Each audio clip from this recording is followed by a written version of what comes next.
আসসালামু আলাইকুম প্রাণপ্রিয় বন্ধুগণ, আপনারা জানেন মানব সভ্যতার শুরু থেকেই পৃথিবীকে সুন্দরময় করতে সবচাইতে বেশি অবদান রেখেছে এই শ্রমিক সমাজ। তাদের কঠোর পরিশ্রমে পৃথিবী আজ এত সুন্দর। শ্রমিকের পরিশ্রম এবং অধ্যয়ন ছাড়া পৃথিবী মূল্যহীন। আমরা যে প্রতিদিন রাস্তায় চলাফেরা করি তা তৈরিতে শ্রমিকরা ঘাম ঝরেছে। আমরা প্রতিদিন যে যানবাহনে চড়ে চলাফেরা করি তা তৈরিতে শ্রমিকরা কঠোর পরিশ্রম এবং ঘাম ঝরেছে। এবং আমরা যে বাসভবনে বসবাস করি তা বিনির্মাণে শ্রমিকরা অনেক অবদান রেখেছে।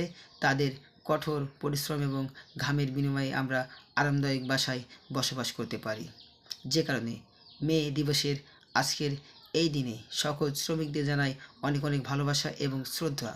সেই সাথে সকল মালিক কর্তৃপক্ষকে অনুরোধ জানাবো, আপনারা শ্রমিকের সঠিক মজুরি প্রদান করবেন এবং শ্রমিক মালিক সবাই মিলেমিশে সমাজকে সুন্দর করতে অবদান রাখবেন ইনশাল্লাহ।